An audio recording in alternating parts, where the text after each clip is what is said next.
Alors, les mi font mi avec d'autres, mina d'autres, avec la tegbe segbe kenle do ya kwa. Les mi font ma one yirami, ma one no kumi. Hallelujah. Ndadida se na mau benti kokwe. Ndadida se na mau benti kokwe. Yorambe Angelo Kumoji. Angelo Yaovi Kumoji. Niko nyewa. Ndadida se na mau benti kokwe. Dida se nya. Eda yi kudo susu. De amedeke trojime. Le vodu subo we pomeme. Enudo kame agbona. Tukara kame adona. Yele ke mauba si sensen. Rate de amewa le tukara me. Enti nda pompona miso. Nda pompona miso agbenye enti. Hallelujah. Nda kpena maube mi vaka ya me. Ke mi gbeva toka ya popo kwa. Mauba si ele mi adiewa. Mau dibe mi asenyare le nyame. Enti mi va dogo nya ya. Enti mi va swe. Si bebe mi va po video ya po balo yo awo. Enya kenti maglo na mi o. Enwa o jimle po meme. Po de me ke vodu po suna bole po me wa mi. Vodu subo po me. Etonye enonye. Togbe nye okwa vodu subo nye. Amele pe mu jesi Yesu. Amele pe mu trojime le po ya me o. Ye mva trojime. Ke mva trojime a. Tu karado mudo. Enti be ma ponpona mine ma so kafu ma ole ke ma o demle ngogbodo mi. Yo la gbobe ncha le fi egbe. Balagbe. Egbe ambe ma kanse una miso enene benu anti. Le tasiri nye amea. Azandele. Ke azanya zanto heri na mto. Ye azan ma gbenche vinyana mi. Wame ato jipo am trojime. 1986 introjime. Février 1986 introjime. Introjime le sukulu game, le CG. Introjime. 6e. Wa. Ke introjime mva home asi wele ke nglena mine na ponye me a vodu subo be pome. Itonya e wona vodu benu na mo. Ento hunoi huno. Akanu na mo ekpona nu na mo kpona la mo nti nyinya na zeli si owa. Nya be kpona la menti la nya nu kele di la nya nu le nchuba ma. Wona nu na mo kweto. Wa no nti vai si be vi fam nyi ga me 10 ans 11 ans kweto mo nti. Yo le ke vi la va ho me susukulu. Akperu to anti to ala be va onu ya na nkwa. Lenti si de vieux patane ne voa nous que les ni tonye ya huno e donc amato gbogbo to ani me matoro be ve kusi lo palo be na malelo alo ve nyanu na malo nu ya la toro be ve so egbe ava ve sa mi dien va ve so da biva na so koro ni adi ve so ni ya wole ki achaka mi ya le ki akula me ya yifi ba ve le amasi koto enu ko be idoda sike be na wona do anu be wona la home. Dans la lenchang bosso sukula nuke o benare ntile me oba nyimu sigamu kwa ke ma ova we anto 6e dia mbatro dime ma oba nyave sukulu vide gbo ma oba nyana sukulu ye ntro dime ke ntro dime a muse comme mi babi jo ma fini sire ke ntro dime a muse comme mi babi ve fini sire na ke mi sin vide le motimi na e jona wa introjime a enua etoni se ba muso nyame na ma o ndakpe na ma o nyakense a ekonu menti mo le si ejime to ka me gbogboro wona egbe ne omunya ola be yo so aba gbere eso kwa omunya nu ketutu ye Kristo tola o omunya nu kebe jimo tro nkeme o trole omunyo munene wa obenya nyanse o ma onya kesi me konyere bo la suoma ula no kware me be luvoa ela te izome fa no kwa no le nouveau me yo kwa jo vola izome donc ay me kobe enu ya le ko la we se mo bo vini ne o ma subo voju o ma voju be konu o ma daji o ma fifi o ma ni yo le ko gbonya o zeleka mo wonya stu gba to aro o gblechabe no o mu woro ma we seji o wa no kule nouveau mo la izome kweto be ma o be fofo do la no me kweto boa kem va homea kem se ma wonya wan sak gbenye na iswa ntros le kalo so gbe wan gbe a endo la ngba ono wa sigure ke ngba mi ne ponye mi afoju subo subo po me ye etaye sebe mutrojimi etrojimi am le ton ba ho vegon me akoya me ve le mi asi ton la ho de kame ele nyan le akoya ba ho vegon me ni kimi le juga kame trojimi ze le ko wa sebe ne trojimi wa e sebe angbale onu ya leke le dugbere fie o serious me be ma ba subo vojo esinyo nto mi nyabe vojo ba mo de na so ma dira bi wa mo wa esinyo mba yegbo vacances me ine gbo yegbo a ntene me ne be nyi ngbale vojo no mi ejo sokonu do a ento be itroji me siansan ba yi chan yi wona church be no wa nda ji ma church abi ko wa church ke be na gbegble be church yo yi na ga mi ya gbo po ne mi se go menam bible se be ne be ne nchan le wa munya to vo wa ele so be le gbe kwa eva do ga me ke be enu ko be dona wa san be ma wa voju be nu ngo me wa eva ton gbe bi nda o e wo mo ya ne ndi be azidinyo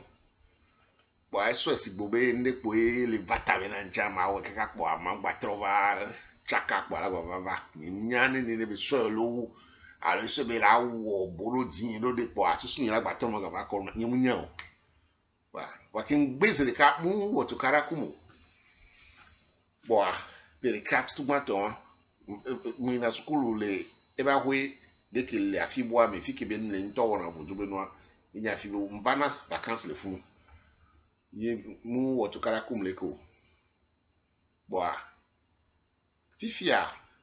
ngbese le ke ngla 1986 introduction nyala ko na 1986 de ke gbe mo mi gba bidio fifia mule yesu ni subo aji e de nu lido le ntinye nu lido ko e to na na via e dejo vo mo we gan de kaka ne to wa nchamu de funa nde ko me anchama subo yesu nya ko ra so nya me be no yesu fifia 1989 mba vacances le gbo mo hobe pc gan me ba yibo on va vacances les bonnes. Nous gagnons ce jour, 6e, 5e, 4e, 3e, nous gagnons. Mon père m'a dit, mon bébé saigné. Fifia, on va vacances les bonnes. 1989. Boa. Nous avons PPDA et 17 août. Nous avons corona août. Oui, André ni 17 awa. Août à mon, nous avons trio les gégé ou pas, mi corona ne. Au trio à me nigoa. Le 1989, vous avez Nigoan, août 17 août, considérez que comme la home quoi, le temps est bon, quand même, les vacances, les bonnes, vacances, pas tant passer dans les bons, ne pour mieux, les ahoués de toi, mais les vacances, va, m'en va, bon, babajo, avec school, quoi. Va juillet, mais l'eau, moi, tu carré, quoi, 17 août, il y a, et toi, dans 10 ans, maintenant, aux enchants, les deux grands, você vai voltar você ganha o gasile kene ne e o yom kwa dan be ma va wonu ya fifi jentrolo ma va sami jen avec koro le gbadi fifi jentrolo ma va soso da bi avec wole ki fifi jentrolo ya enu nyele tikonae e top e tonye kwa ela dombe ma onu ya kwa magbe o li enu kwa tale tikonae ne sonam fifi jen ma va onu ke gbo fifi jentro lo ngba le jigbe fun menu wala so be cho chikeli be yin gbada ovoju be nu ko to ye gbe ma va fifi jen ma va onu ke yo nya ke ama ku tu karalo adan nto mi nya afrika to di la o no bidia no ko dina la o kuvia ko dina la o kuvia wa danto vivento jangbe me nyinda o me ma te ola be ma o be vinyi be ma o be vodu subo anu voin be nya le di ma va kuma izo me ngbene ngbe ebidi ebe mlegbe ma be nya kele gbo na ya mlese ma be ya lese ya ko le ba ba nya ma te ola no be ma ve klo ho mi na ya ma klo ho mi no obi ma o do re ma o do va vodu be nu enu ke nyi vodu ni ma te o Kristo tom ni sagbe na Yesu le ni ma te o nya ke mi le gbo ya edin de dakla de nam ye pudu to la wa mi yen si quand même lo yen do 20 ans yen do 18 ans to chon yen si quand même mo bebe se gbo jeune vie pour mi de ka je vie pour ni ga mi but that's something so papa on pudu to la wa mi do ke pa dans les maisons comme disait quoi nya be enya bule nya mi pudu to la wa mi ke pudu to la wa mi e plo donye nya na pudu papa e nya na pudu wa e cha eje yuni mi wa mtele mo kwa ke to la wa mi avec non a ho de to ko pa ko mi abe mo le angle américain ni wa gbo ale le ke mo le angle américain nki tia ka me va danner le no ngba ba de bo ni le angle américain susu nya ni ne danwa donc la danwa le angle mo be la lo pa me le dijipe le po agbo anu da how adikale son kaka nyake ama eva boaji va zoom nyere da me yes nse nyakele gbo ma le watan be ye enu ti kona yesu nya nyonti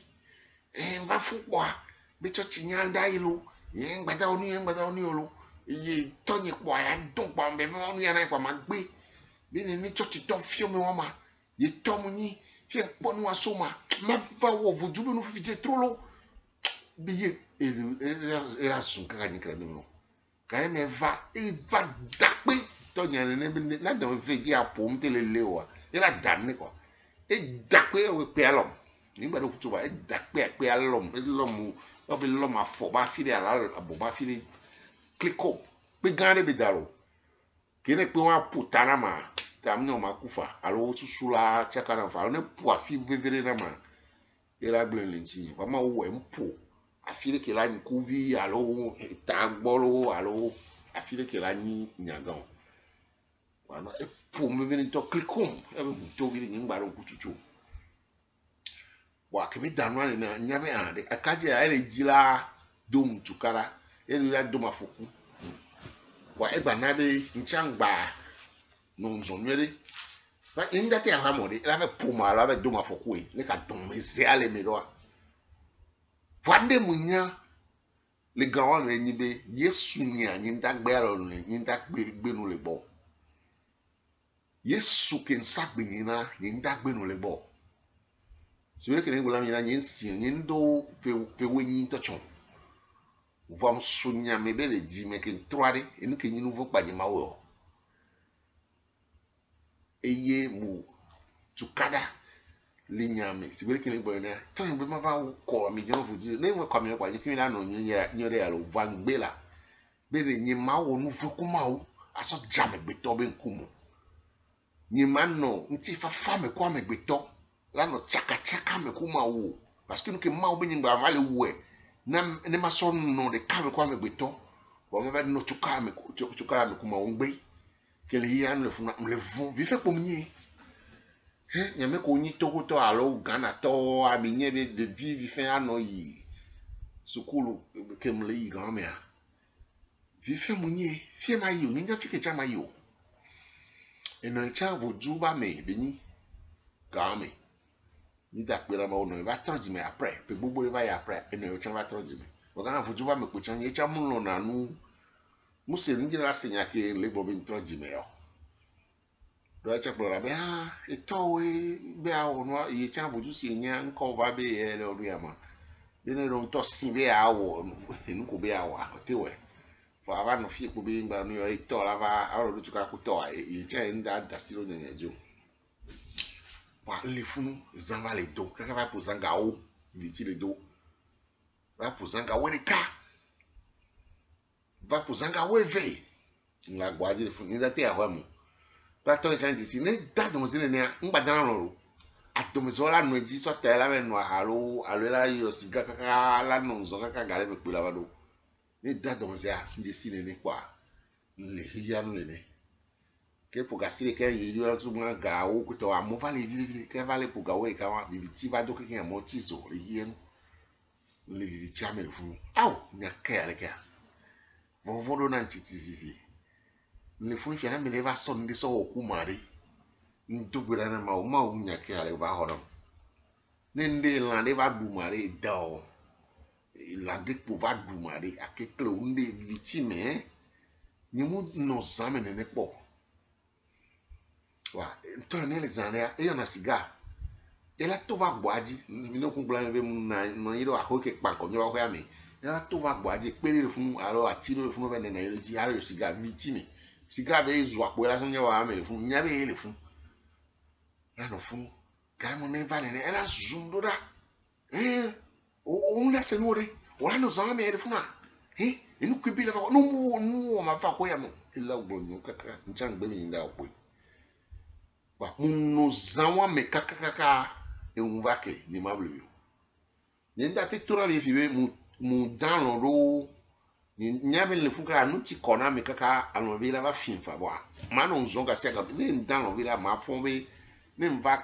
kli davo va dalwa dawe ala va klasi to mena la va somde so pom ron ke veri dira va dira pom an do ma foku va ke chango inda unu ke chan le jiwa ndwa ya zama kaka enyi zande anyi ngora do ento ti vale na dase di wa egbe le ni 18 août et so zame andi ma ke dira se aboa mu wo anglais me to kwa san va do be vale 18 egbe 18 mille wa 18 a chacharo 17 anti inda ni hele bon ya kwa me la koro misale ya miato mu dwa ya kakari di felo wa fifia kaka ke unkea ndeke me ni ntanolo mi do ko ni ntanolo ro polo va ke unkewa ndika même les concours d'entrée en seconde yame ko minyame ko rame concours d'entrée en seconde quand me no ho BBC a fio hobe te pe musu gbo na mo wa yi secondo wa ka me se me dinala tu fio hobe gane ngba tu ga gbogbo wa am se me dinala yi secondo fio hobe school wa ke fio hanye ne ne fio hado concours dare bene mi concours a me ke passer a ola hodo fio habe no me ke passer quoi a me ado la ve di mo la fibo le privé enyina ga gbobore privé enyina ga gbobore wa ndeke amelo ke to e wo tukara kun zame ye no zado ni ndalo kaka mu ke kaka e vale ndeke amelo ndai concours d'entrée en seconde ya no zame ni zame no madomo ni mu ni de bi wo gbevu wo no wa no gbeji enu madomo kwa enyi nde tero di ni kan le vun ato uncha no ke adom adikaya biji do na laba noga manoga ba so duru mu ken no duru aron duru no de e ale kwesi gbe wo o ni de vi bara o mu do to nya ke be glo ko to po a ke unkia ya mo fun la ho me ko to wa mo bleblo kwa mba so awuro so ndo kwa pujujo im so yi concours d'entrée en seconde ya kudo vonvon kem le hoame le unlonu kudo examen nyanya ne njus funu mate ya homelo egbedu ma ve chilo fike ma ve chilo nyimunyo vonvon pata le menye enu ke mate unlo a omda na jewa vonvon le ke zan no ka kuma won va kia enu agblem ke nyama blewa nyimunya le ke mo odoro mu jagbagba be ma odo ama passe boa ni nte odo anyelo Wake don't tu va après muge nimte ho nimte passer le concours d'entrée en seconde wamo résultat on a résultat après lo kabu me kimbo vana don't tialo na do kwa wake ya wa muge bon jour moi que mu yes le concours d'entrée en seconde si vous voulez que me blâme dans le ramel fond ni nyane ke moi oro examen le wo trame le fuga ke va ome nyane ndu mu cho alo ndu nu nyu ngbanyo american la sinyo ma ti ma ya me agbo ma ve du nu alo ni yale abene lele ko kwa na ko ba be o na ndu la ho ma ifi ko to abene lele ke o nye leke nwere fi anyi ngba no ku chamba blora mi voa de ko no ko be ni gare me kenyi to kada be nyanam boa ba va kwa me ni gba doko voa ni ku mi gba so gan won me a itonye biji so pe biji pe vevere nto boa yo me titia egba yi loji pe boa ke resultat va yo mgena examen wa be nyakele gule ya be biblie nyam vale hle kaka e mva yi examen vale ge bible mvele hle vale chochi enti mva yi examen vale we munyana no to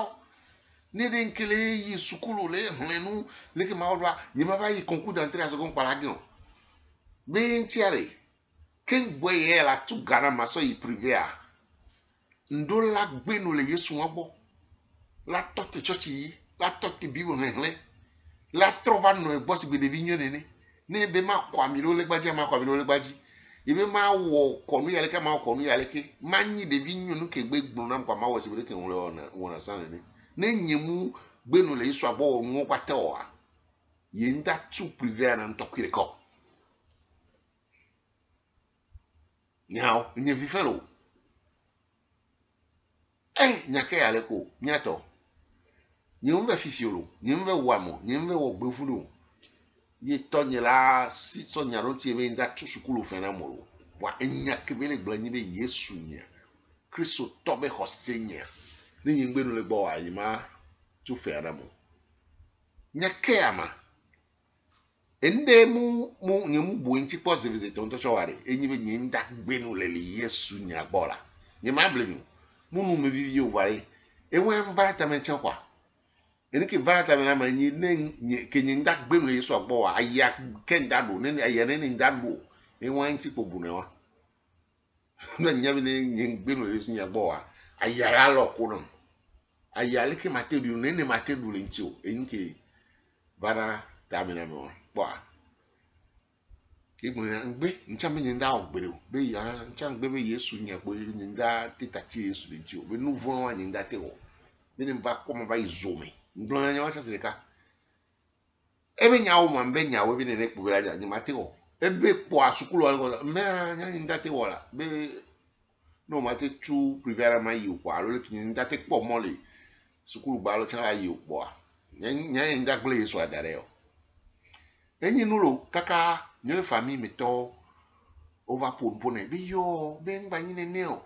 be yo mu wonde o de chochi po bele ye tatie eni ele egbe over pomponancha fami toko pompona egbe over pomponancha bere o chare di fe poni ma wan to chanya bere e tawe le plenu ya le kino o hia tawa ma on to chala segome no bere ngba so no adu vivi no fi o fe ponya won so ma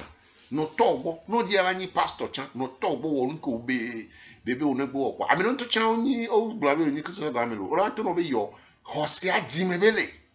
be no kwa mi lo le gbaji fa un le ji mi na wa o mu won pepo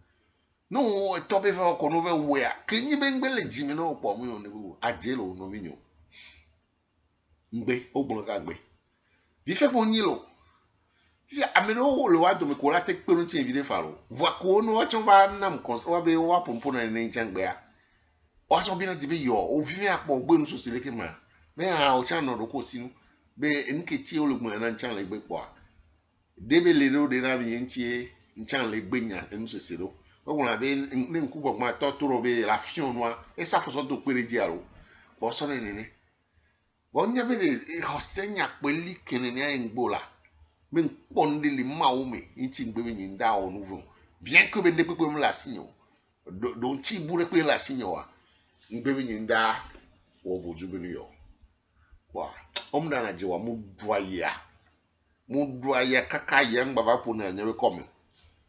ayakobo du na akwa mu di kaka ya ngba babolo nye kom ndudu nto chavanye chukara kengbea etonyi so me weble setam mo to school die setam ra voke vai ngbe eso ne be ma ba de kuku na ebe a matre skula ngbe mi va di octobre wetri woli ale pami octobre na chavai ngbe ngbe ne da chukwa jenda ve gbe me vu veda nda gbenu le yesu bokuto wa tani van do disibe Muso nyamele Yesu nye anti vevere. Donc fifia adomeze gbadoe vevere be le kadje ya mu le gble le Yesu be nya anti o. Wa lo nyame lo asku be nya gbo. We va po be nva nlo Yesu kaka nva le lo be ma o ma gbe sukulu nyine domene gble fa. Pamnya to ko mu dana jware sukulu pe wa ni mu sukulu ro pe wa pata ni sukulu ro lo nu yanti na home mu jopo ni kan ibe jor ni atobe view dormitory me bote akpokwa ko wa me atia home do nya ni nti alo sukulu fe na lo ko unu home ro do nya yanti wa etonye ko be yo de via eso nya me ro de yi chan pa swazo me de adom so pa isi be ni ke mo la mi ne so gan wa me aniato. Vous voulez que nous ayons le 17 août 1989. Yo metti à persécution à évadé de Dibama sans que 1986 on a appelé la school fait et tout la school fait nam appelé fourniture que tornam. Voir son grand mais à quoi on va on a des pépinto et bien les boys qui quoi des pour nous pour même les mbani via les va homé et puis et bien nous pata o ouais va da file tene to na mbele ke ngbe ni nta agbe no le Yesu nyanti o be vudu no ni ma o a vudu e le subo ye vudu le naiga ye nti ale ntama Yesu nya boy Yesu banam ga ye nti ngbada nam gere ko parce que vudu me bodu ba me ni le subo vudu ye nti a vudu le naiga ye nti a ke ngbe ni nta subo vudu kwa ni matem ho varo ho ibe vudu me go so we no subo Yesu no ntama Yesu bo me Yesu ba banam ga nyato enyinya de vevere to wa mu doya kaka mba sonyo aso dugbere na mawo me mawo ni tonyi gboro ni ti mba gbo o manam ga nyato mu doya kaka ga me cha ni o chochi cha mu se na no go me nyero ni mablo doa enye jeune vie quoi avant no gboro be eton chi yo nyeme vevere nene kaka vudu be no anti kwa ebe ngbada kpogbo nyowa omna na jawe chochi to mu se go me tutu gare mo wala no galo no zublonya parce que le wa do me obe ni Christ to ola peru ti ovide ya voa kola se comme vere nene eton no ya ko ntiare wa chawa sitiro nti ne tukarangba no je gbogbo wa omna na junyi mpo ne no ndua ya kakari ni ma bro no fifia nso ayadubu wọn so dogbera ra mawo be mawo etonye gbon ya recha ebere ye npo amere pepepo ke gbenu le togbo gbo ye ba gbe menyo ye npo amere pe ke gbenu le togbo gbo alo be Yesu po ye le subo po e ba gbe menyo po ye nti abe ke gbenu le togbo gbo a vuju gbo a agbenye manyo kwa nyeto kama nyem sin le gbogbo me sigbe ke nya vivi ne no ndwa ya kaka ne sigbe sukulu vinyi ga me ntrova to school adi alo to ma won to ba me vivi me mutonye pere chinyo to ba to school adi tukaya wa to ba to school adi le sukula wa ndwa ya esona edona no ro ntin lora kama nyem sin le gbogbo me chance sigbe ke ma nya ndo fifie ma nya ke ma wa haro ga me chon wa ma uto pero jinye kwa nsanti na sigbebe ende le monam fa njawa kaka ma ucha pero ntin so tondo me ndra ya kaka boa 17 août 1989 fifi sokeva ya va le 17 août 2019 30 ans pe blaton ya ke no ajoa miato mbema tona mebe Yesu no 30 ans yo me fe va ya ma wo nu gbogbo de la gbenyeme e bi tutu gba ke ma wo a eni be ma wo zan nono me wa so simle hoseme veverento nono me wa ma uzen so simle hoseme veverento ego nyime no sole pomene ne onyabe tola te wonde ku ifa la wo vojuru dio fa na ku alo mbara ne joro jio ne ba so gbe na mo be o gbe le vojo gba nko wo jona e ya sibiri ka mo gbo ne be ne o amova to is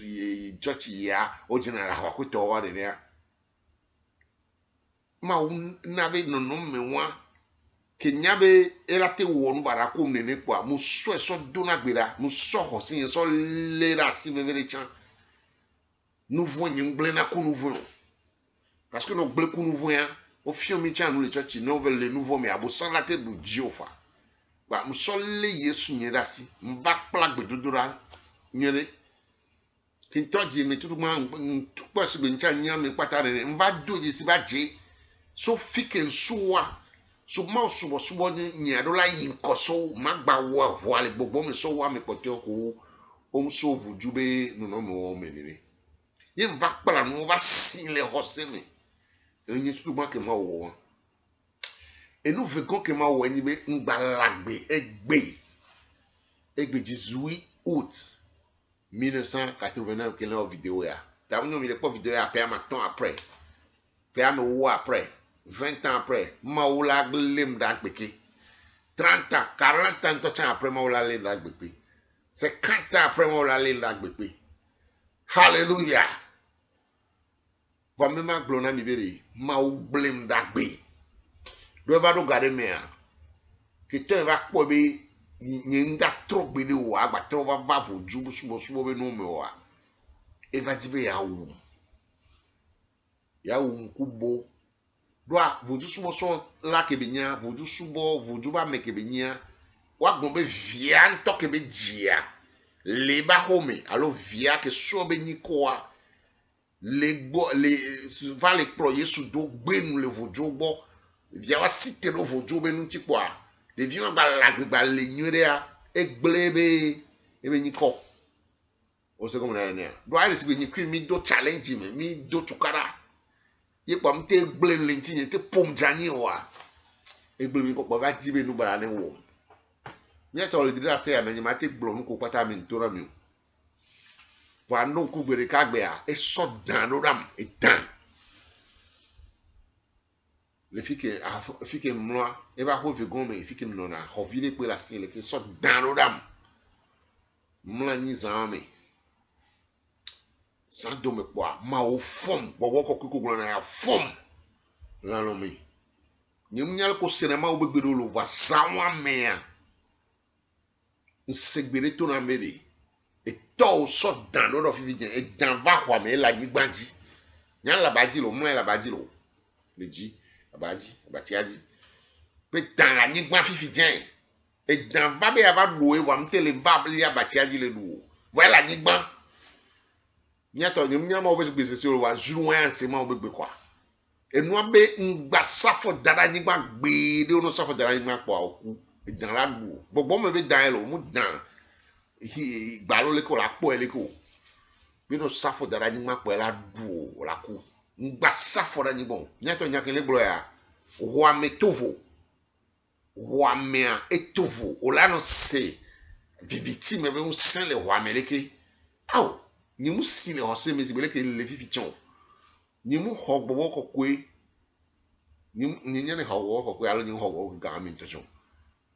voa me do fofon o la nya koko be nde le jolo ho me le do gbeda le yo ma yo chan de fun donc c'est un vacu de aoula le do gbeda le bla le voncha le do gbeda kaka kwa harika kwa fia kwa me batrovo c'est chance de kabe dans ekulo alo dans bou dans trojo nyabe afoku ke la nyigba insantia ngbalo ye insanti me mate safo so do anyima ga me fa obiato nyi safo da nyigba ga onkero ke dogbera kaka dogbera ba abanya tinya dipo ngbale po gba mla kaka gba dan o mke ke me ba safo da nyigba ke me ba safo da nyigba cha ngba dogbera nyere exemple de Kenwa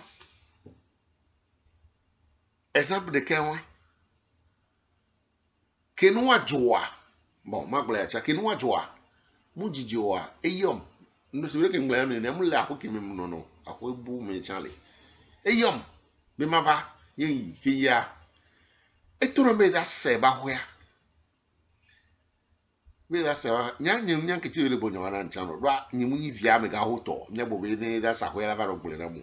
rwa nu wa ne itoda on ne e via me ga hoto be gbele na be da sa njolo po eju nya ke ma bro na be o da sa hoya ma alo ko njolo po eju me nkiti wele bonyo na mu no da sa ho wala se nya vi fe mu nyi le vi odo me a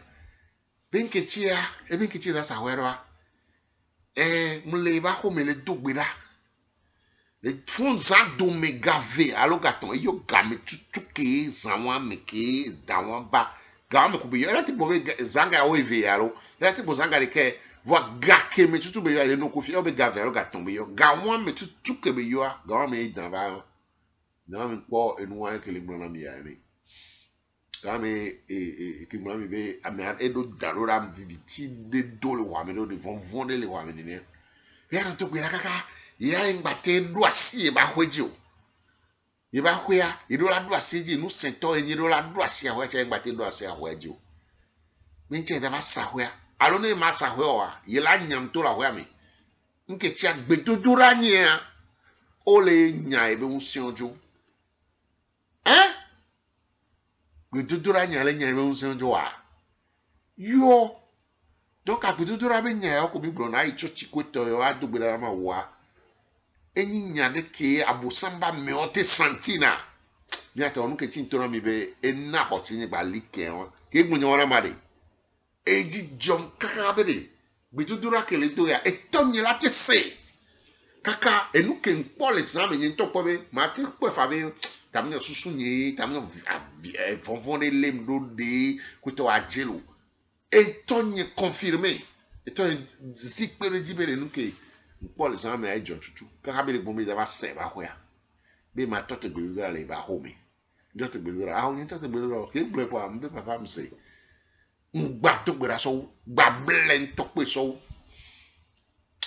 nyagbo kwa etonya eva ku 12 ans a ku 2007 jogbo vento a mutrozimo ni kanaji be trozimo e ku nyangba lagbe kewe kunyangba lagbe a nyabe ke dawe akwa ma oba sile le jinye ye mu mo kaka ya baku do nyabe ke site lo nchi ebe gbogbo be nu nchi a mu George ne kaka kuma ba le ku ye mte wu mte do mada ho enu buke ma wo tan ma o splom va America le fie fi anyingba yin togoto America to bunyi yingba yin togoto ma un to ye plom va America ke ma u plom va America a jiji boro ito la gbe gan me mu lo edo ke ma un na homo bleblowa mu lo edo ame mu le on pe na ncha son de mu la nu ya kaka ma un to nye mplebie na mo no nye mplebie na mo ni nenye o ataganyo ado mi to pe ame nyi ba me de pe mplebie na mo ma un to e plebie na mo to ameroji wedo de kaka ma o plebie na so va America ma un to nam homa special mu de ayi gbeji si le ka mo va na homa ma na mesi o mva America ku homa la mesi nyori nto mva mu dijo kwa mu trozo America to fikele fifia America to mu ni ma o yiram aya kendo na san ma o ayira won pata o ba do wa be vuvonu adunu ke nyina tukara alo fie makponu ya lo fie ma o na jam vu fifi le tepeleka so sunyi lebe tepe enu abosambe wona barare pepe mu la gbenyidi le do agbenyidi o me ma tona mi be ma onyo ya me ko so pour m'aider me o suna bo vo ju le pour me ame ye mi le vombe vo ju la uyo azeto la uyo ne o to jimea me ma gbona mi bede azeto ma o mi gbere o mi nyanke tia yesu be unsia lulu wa bosambe unsen o vochan do dasi la si no sofu mene menene do dasi la si o mani kristo to se amesi amenene o do amesi amen le si bo nene o de amesi amen mu solo pour me ko suna bo voju o pata o nene o de donc on la cité les hosé wa me à ce moment on les koko nyenye me tout gba yo la dogbera o la bien ma obene hunkuvi na e ne asonya enu ko le me do avuju no kwata konu ko kwata oroji okeke ebe nyindo le o me eyi bouton no le me pa bosan la vazi bouton waji abosan be wona ko le o me o la cloto le o me la so yesu be hun so sra dominado ko na vuju konu okeke wa to le o me keke grand-mère na bosan zi bouton dia bouton ma l'écran fi ke le bouton ma di lenti o kwale ke ne hundo le alarm lenti a ko no zi kwa di na pipi alo la tu ho no la onu ya ke na ho e ko ni be bouton wa ke la me aba lo me a ende chan le ho me mu hu pata be zina ye o la zi po ye o la zi bouton ya kwa la hu pata re e hu de kadele ke bouton ya lenti bouton ya ora do lenti donc ande le ho me ke chakudo bouton ya yenti no zi de na pipi alo ora do ni donc anu nyi kristo to wenyi ho o la de nu ke le ho me ke tero bouton anti commande ne ke na me asia magbadio parce que nous ke chado nous ke le mo me chado bouton anti ono zien de na pipia o de no ajo le ome nya to nya ke le glo na mi yare nu wawlai no segon me agbe o la tro me matona mi bere yesu be unsen le lowu abosan be unsen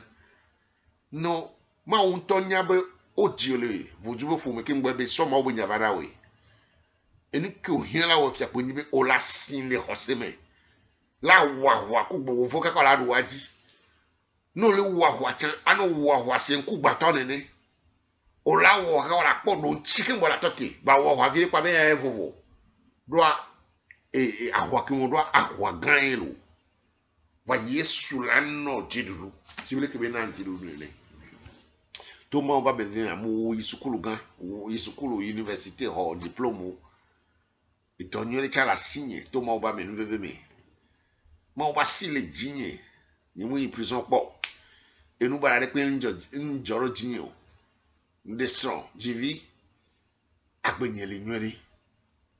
ni ma able mi fi ba agbenye de pli bo keke o ni ma able mi ne o voire nde pe la agbenye me ti mi agbo be yo la so bo be gbe le vojo gba ntia e ba gbe me gbleleke a o me ma tona mi bere yesu nyo etonya nye nso nekpere nchiro bo ho ndakpe na ma wuro ba gbeta be entutundo yesu me kem so sin le fi ken le fia ma on ba mi sisire le jinye ken le ponpo a mi le se ma o be unsia o le se ma o le ponpo na we ma o le tro be he so agbe na yesu ya lo ma on ba mi sisire le jinye a mi sisi wa va donc etant le chi yo nyeme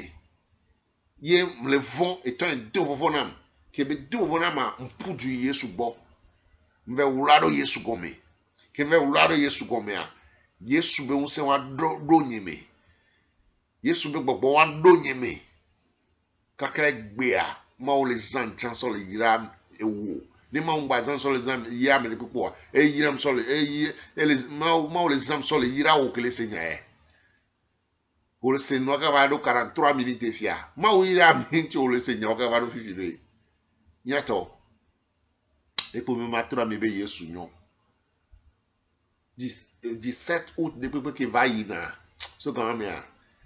e nyina kare me a ndona ku vive ke msia fare no ku vive ke msia ndona ku le ke ma o dem tonu me 30 ans ya ke ma o 3 gbenye vivre to nyato o le senya ya o sovu juwe pour me mea alo musovu juwe pour me va ko be musovu juwe pour me nya kele bro musoku ya je no musovu juwe pour me chan gbogbo vun o be wona de le o me gbogbo vun be dodo de taronchio ne toku no ngba suna bo vuju cha togbi togboro chakare kwa bosam yo vu to cha o wona zelo yo vu amebo no gba ni africa to akwa o azeu le togbo wo me o ma gboro fi be togbo wa o subo yesu la nu kwale me kaka o so ba yina to chan ko do ga na ti ko do fi aje kwa o hia yesu Bobo voilo alo bobo nue. Bobo voilo alo bobo kokwe. Ekele omeo. No mu ho Yesu trodimoa. Bobo voin bla nelintio. Fifilo alo gade mi lavadoa. Bobo voin la de tala gomi. La ble nou lintio. Gopo omeda. Amedo le pomea. Om de nason gwedo. Amego to le pomea. Om de nason.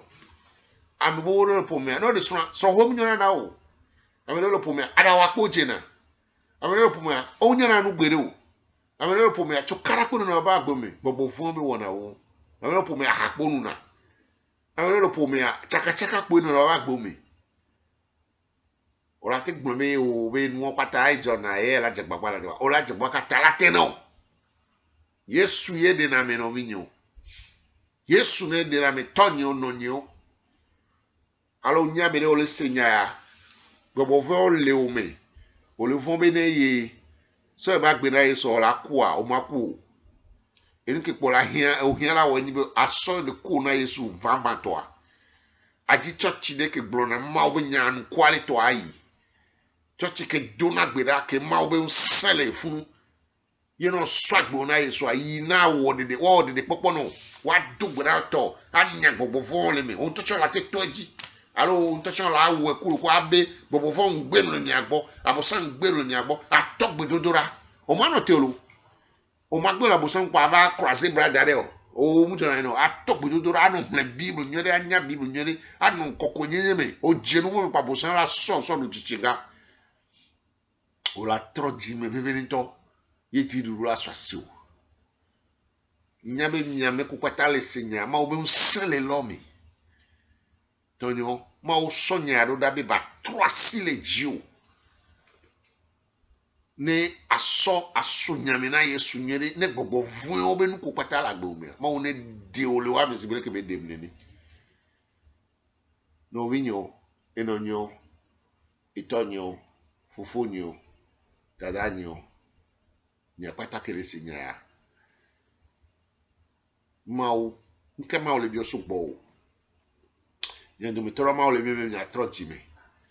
Mau le bio nya jikufi de nya sam ni ba gbe na Yesu. Nya do metoro mau le bio me be nya tro so nya ba gbe so na Yesu yeye. Ego nyi mi so nya ba gbe na Yesu so va mi le gleku nya be hosia. E abo santa le gleku nya ba gbe lo. Mi munye. Wano la te troji me la sunya me na ma ube la subuela no kwale me sibele ke wone ne ndwaya no nchia Yesu la kokoro ji sibele ke ngula me da Yesu koko mu iji nto Yesu koko mu iji bobole vanye wona glory onya ketia do nkpo ebe fike mle fifia ne ma uto yo wani man of you wanyente ona glo nyente ona glo be nyele ke nyele ka nyente ona glo na me do se endo ko mo wala gbera me una nu no do ane vile tete nke mo wona male oba gbo me do la no koko akotaro ji nto da nyabere nhia ma obe subo enecha mu nyanyi bere eglo wa enyi nu fo kabosan woro eglo wa enyi nu fo kabosan wa obosan mu wa hasiore eglo wa nyanya ori ntikwa fa boboro Yesu gome bo ni Yesu ba doro dati no bobo kwa Yesu ba doro dati pe nyato nyakema ole blona ole fio nda dogbera roto o kuma ole bio ba atrojime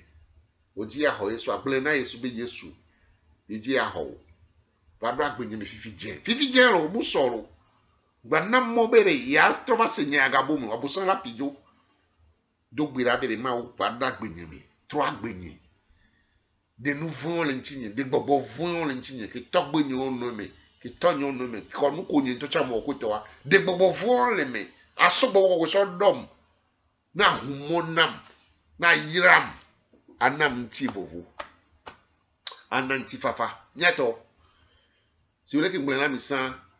ki ngbele be ngbe be nda subo vujo ni ti ma ba yipo ni di ma onu vun kuma wo vo mi nya enu le hihe meto alo gotame ke ma unam ye gbaso na musli kele hosenyeme bien que be ndwaya gbogbo do kwetolo minyanke ya ntifafala ke tradimere nu ntifafa le nyeme e gamate plenty fafa ho adu ngbogbore mate plenty fafa o nti fafa de le nyimela ado wu na boka kanti fafa la isi etonye zuna nkweto ntukara yo kwata fike manu kunu yo kwata nyina tukara boka kare nti fafa de le nyimela imu abe yo tutuba ne nkwa man zome ine mba gbe trova kpla bo sandoa nti fa la ba bo anche nyato yesu la no nti fafa le popé la tukara la fisi afilo a home o do pe tukara pe la po la fisi afi woni ma no be nti fafa le tukara la no dio vola gba volé be hallelujah donc nya do gbeda so le ke mo nya kema o le blora o nya me do mi va le signer mi tro jimi vo o nya me jimi to tro a le futu ma o le bio be atro do ko na yesu ke aso nya meke be atro no yesu me akonka alikene gbanya jira to ayeminu oto be ai ja we le ko la so do fio awo msuna boy yesu ne no ora totti na yesu chamba totti no totti na yesu chamba totti na o de o le gbeku hosewa ma o chana gbeku yajira we nyando gbera nkaraje ma o basi le mi anji fifije ma o be gbogbo le punpun na mi fifije nyakebe le gbonu pa o reji ma do gbera to bele nyake ma o le rona awo reji ma o ne no nse ne ngbaguga popo enua mon popo to hell tam no ma ga po mon popo ya po ma po me pe la gblonya no le ko aso yivuju be nya o me le ko ma o yira no vinyo e gba le yira me gbegbe ni mu so ya yira pa so li ke ndare be e ma o yira mlo mvumvu a o gba le ji ma o me pe be si agbebe ma o me gbogbo nyaba bo sam chamu mu vevono no o nya gbogbo ya jo era so buruda o nya gbogbo era so buruda fa ma o me gbogbo lete do nu kwatanti enye matro gbede o enye ntro kaka 30 yo enye mam fifi ndaba tro yo le yesu ben come nsine ho se me cha so pe bo ko ko dom nye le fifi nto ku ahwa nto ku do tugam so wona wa le bo me fi bien do gbera iro come nke ma we gbonu pa we no hiela gba troppo video ya ka poke na jeklo abobota il ko la gboro po na wo nke ma o le dibe awa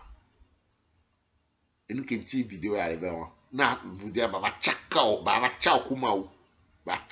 o video ya be nke nti le we o ni mi apatanya ba gbe ba ko ma unchi yini mi va ku gare mi a nya ejipo ni ne wa no gbe kaka yo ku le nouveau mi a gbogbo vun ko bien to bo so wa o la multiplier o la subo ma la via ba no nyere ntolo o la wo nku o la ji ya do gbera e to jin ku si to le yesu ben come ndogbera la me siame kele senyata ndogbera bo gbogbo ne to asi o fifi je abo sambe wona de kwekele wa me ade o le mekekele yesu ben come ameko le vont pe atro jimia o gbo ko ne no kakari jibe no tro jimia no bare pe majero waji o do o sen le kako so wa bo sambe o sen le yesu ben come e to de zon ne nya ba lo amesiame kele sia ne ba wo dollar amesiame di ameko le gble wa hosia wa liken ne wa subo la no kwale me le yesu ben come e to dogbera na bo san ke la cité no tinye be mu gblonya na mo waso tro jimia mbio ndogbera gbogbo von pata ne bu kekem de pe to gba gogo into chole yesu ben come eto so nya so yira juko so yira hihia pata ne million wa senya wa tro jimi eto mba potanye si bele ko potanye san ne ne potanye kwi 30 mo va video buke le yesu ben come eto mi yira mi doloji era bo le wo le yesu ben come amen onyan ke tin dira sera parce que Johannes taton puis blaton e bombe yesu ne iji ne nyama didi yesu ne iji la gbenyere ne nyama didi e tin dira sera ma o le yira mi akpera mi le yesu ben come amen